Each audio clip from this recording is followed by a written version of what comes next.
couple things I want to go over with you with the fat bar. Number one, this is a really big diameter fat bar. The nice thing about fat bar is you're gonna move through less range of motion. As a result of it, it works really well for people that have shoulder pain. It's really good for learning the bar path as it has a weird center of gravity. Finding your grip on here is a little bit different. What happens is you're gonna literally kind of have your elbows turned like this. So you still want to focus, you kind of grab the bar like this. So you still really have to focus on turning the elbows in. As always, when you do just your normal grip, you take your thumb to your thigh, come straight up, and then you're gonna adjust in or out a little bit based on your preference. So for me, I know I like my grip right about here, and my grip, you gotta turn in a little bit. So you're holding the bar like this, and squeeze those shoulder blades together, eyes into the bar, arm rack, spin your elbows in a little bit, and then you can go ahead and do the exercise.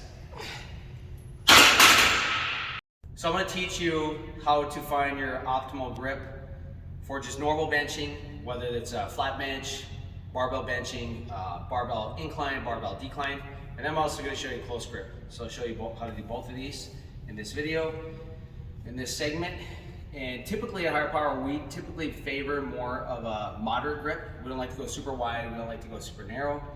The reason is when you do wide grip benching, you tend to put a lot more force in your shoulder. You're about 1.5 times the force. And one of the things we know is that world-class bench press, athletes, power lifters, these guys tend to be able to lift for a long time, very heavy weight. They tend to favor more of a narrow grip.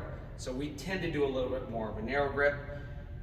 So to find just your optimal grip, what you do is you go just stand shoulder width, feet a little narrower than shoulder width, bring your thumb to your thigh, and then just kind of come straight up. That's going to be about right for most people. Now you can come in a little bit narrower, you can come out a little bit wider, but this is going to be here, and then we'll adjust it from there. It'll be for your classic grip. So now I'm going to go ahead and lie down, and we'll show you from a different angle. So now here's about my width from my thighs. I'm just going to go ahead and go down. And I actually like to go just a little narrower from there. So for me, what I like to do is I like my first knuckle to line up with the bar right there, and then wrap the thumb. And that's one technique. There is another technique you can do too. You could usually for a lot of people, they may also want to just take the tip of their thumb and line up with the knurling and the smooth part and wrap there. If you like just a slightly wider grip, but I like slightly narrower. So for me, I like this position. Now for a close grip, typically for most people, we teach 1 finger in or 2 finger in on the smooth. So that's how you do close grip. And then of course, wide grip for me would be out on these rings right here, peaky on the rings. So it's gonna vary based on you, but that's what we found to be best. So when bench pressing, whether you're gonna do flat, decline, or incline, this technique is gonna apply for all forms of bench pressing. I'm gonna teach you the different contact points we need to maintain when we press. So first off is we're gonna sit down on the bench, and we're gonna lie back. And what you wanna do is you wanna get your eyes underneath the bar. That's the first thing. So I'm gonna get the eyes right underneath the bar. And then from there, I'm gonna bend my knees a little bit. You don't want your feet out here. You don't wanna be super bent where you're on your toes, although a lot of powerlifters will do it. We want our feet firmly on the ground, but we do want a little bit of knee bend. So right there, I have a pretty good knee bend. So that's a good position for me. That's gonna give me more solid base of support to press off of. Then from there, I'm gonna pop up my chest. I always wanna keep my head down and my butt down. So I have my feet down, that's contact 1 and 2, butt down, contact 3, shoulders down, and head down, okay?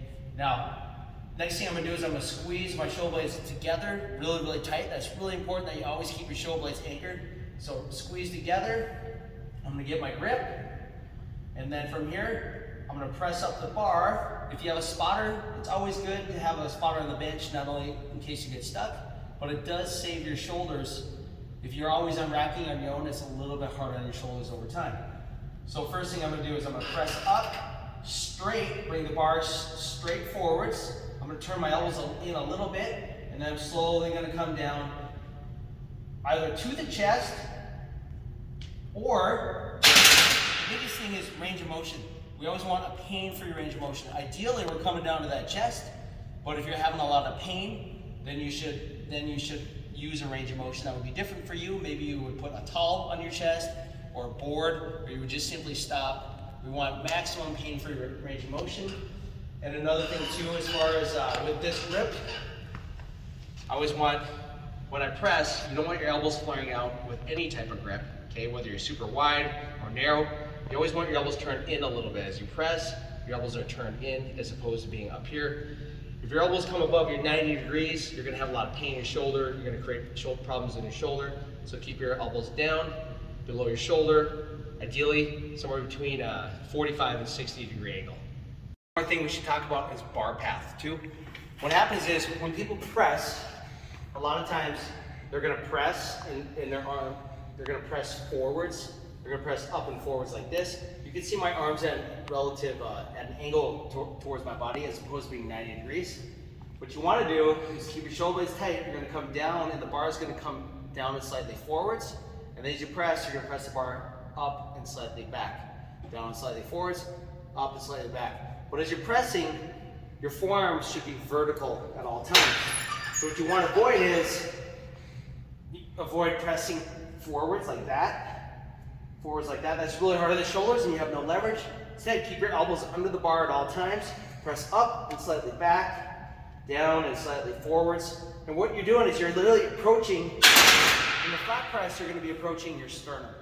So you're always controlling down and your target is right around the sternum or right around the line of the nipples and slightly below.